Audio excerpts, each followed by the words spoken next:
No more than 50 people are allowed to get together in the city of Philadelphia until February 2021, and mortgage rates are 3%. What? Toole Time's next. Tune in.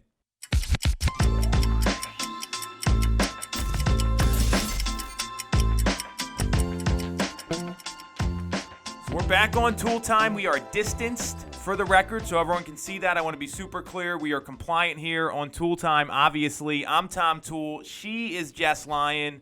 And we've got some interesting stuff happening right now. We're going to hit on the local topic first. And this is pretty big news that the city of Philadelphia is limiting public gatherings of more than 50 people until February of 2021. That is 6 months away, 6 months plus, actually, since we're in the middle of July here. What do you think about all this, Jess? When I first heard about this, it came up as a tweet on my phone. It was like, Philly closed until February. And I was like, what? It was such a shocker. I thought everything was going to be closed, restaurants, everything but it's bigger gatherings over, 250 people? Well, that's for the state. It's 50 people in Philadelphia. Oh, it's 50 people in Philadelphia. So, I mean, listen, it sucks for weddings. It sucks for things like that. But I really don't think we should be gathering at concerts, at festivals, at sporting events, things like that, where there are thousands of people. It wouldn't make sense right now. I think waiting until next year makes sense at that point. But I think 50 people is a good number. Like, if you want to have like a birthday party, a celebration, your dad turns 50 or something, that would be fine.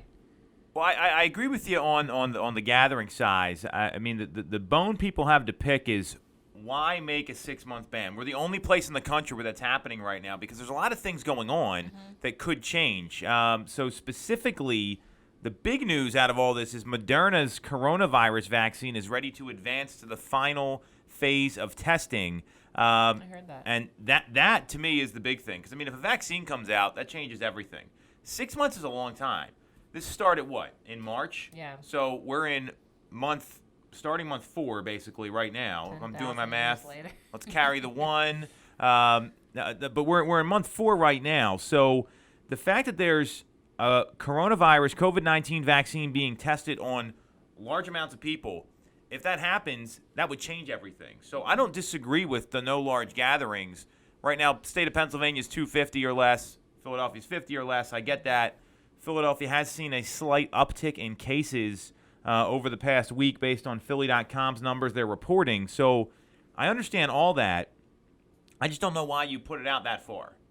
I like that they put it out that far because I think that if things do get better, they can retract and say, you know what, we'll open up a little bit earlier than expected, because I feel like what has been going on for the past 4 months is, we're opening up on this date, and then you really don't. And things keep on getting pushed off. Set it out, say we're not opening until February, and if things clear up, if the vaccine comes through, then open up sooner. I'd rather that than the other option. I agree with you. I mean, because that was very frustrating. Being in quarantine, we're supposed to open up in a couple weeks. Oh, guess what? It's another 2 weeks. Yeah. Guess what? It's another 2 weeks. That happened over and over and over again. So, I don't have a problem with what they're doing. It makes sense. I mean, and this is, the vaccine is the answer here. That's the only way things are going to change, because what's going on with schools, like we talked about last week, and what's going on. I mean, you can't have the Mummers Parade and Eagles games. Well, the Mummers Parade's the best event in Philadelphia all year. Debatable. I don't know what yours are, but feel free to send your list. So, Eagles games, they're going to be played without fans. That's fine. Most NFL stadiums are talking about 20% capacity anyway. Yeah. Phillies games, fine. I mean, to me, I'd rather be sitting at home for those things anyway. Instead of freezing. Well, Eagles, I mean, that's like an event, right? You have to, I mean, it's like a whole day thing. I can sit and watch it on my gigantic HD television and have a better view than the seats that I would pay a lot of money for. So, I mean, it does make sense. People are saving a lot of money right now, and the Eagles did give people the option to not pay for their tickets this year and bump out the payment, which, I mean, now they don't really have an option. Yeah, that makes sense. So February 2021. Yeah, that's where Philadelphia's at. Not the case for Pennsylvania, just the city. And, again, it's you have to mitigate this here, and I think, if they don't have a mandate, then people are going to complain and gather and all that stuff. So, For sure. I'm fine with it. Let's hope for this Moderna vaccine. That's yes. That's what is going to be the thing that really moves it along. So let's talk about real estate. And to me, this is as big of news, and it may not seem like a big deal for people. Mortgage rates are consistently coming in below 3% on a conforming conventional loan, meaning that less than $510,000. What do you think about all this? It's so exciting. You sound excited. It's so exciting. We're very busy. And I have clients who I'm taking out and they're like, is this true? Is this what's going on? And I'm like, yeah, let's hook you up with a great lender. You're going to be able to afford more home while the rates are so low. It's just a great time for buyers to get out there. And on the flip side, it's a great time for sellers as well, because there are so many buyers out there who are trying to take advantage of this. These are the lowest rates in history. Like, I need to, stress I want to buy a house. So, okay, I know a realtor. These are the lowest rates in history. And if you have been thinking about moving, and especially if you want to upgrade, right, and you're worried about your finances and your budget and everything else, I don't know how long this is going to last. I mean, that's like this isn't something that goes on for years, right? Like, this isn't something that happens over time. There's obviously a lot of, because of COVID-19, it's kind of upended the markets. The stock market's been all over the place. We look at the 10-year T-bill to determine where rates are going to come in. If you've been thinking about moving and you don't like your home, given the story we just talked about, right, now is the time to pull the trigger on getting a place that you're going to be happy with. Is it competitive? Hell yeah, it's competitive in the market. Is it tough buying a home right now? No doubt. Yeah. There's a lot of competition. The upside here is if you can find that property you're going to live in for the next 20 years, 30 years, and you can lock in 2.98% on a 30-year fixed or 3 1/8 on a jumbo loan. These are where the rates are coming in. You're going to save a crap load of money. You're going to have a lower payment than you ever will have in the history of mortgages. Like, these are the lowest rates ever. I cannot stress this enough. And a lot of people don't believe it, right? They don't believe it, and they're nervous to even go out there and buy a home. A lot of the things that I hear on the phone is, well, yeah, I wanted to buy a home and the rates are great, but I'm nervous about coronavirus. That's like the big thing that you hear all the time. And there is a safe way for us to do this, get you the home and save and take advantage of these rates and save so much money. There is a way to have it get done. And I think you definitely need to talk to someone, talk to your realtor. That way you're just not speculating and, you'd be able to find a home. I've been through this with a couple clients, and one in particular, I talked to her during the shutdown, and she said, well, I'm just going to wait. I don't think anything's selling, et cetera, et cetera. So I'm not going to give you the address. I'm going to give you the specifics on the sale. You'll know what I'm talking about. And she was talking to other agents, and I don't know what advice they were giving her. Clearly was not right, because I know the result here. And I said, look, I hear your concerns, and there's a lot of hesitation in the market right now because there's a pandemic going on. I've never gone through this. Most people haven't. The last pandemic was like in the 1910s. It was like influenza. So, how old were you? I was not alive, so I follow history.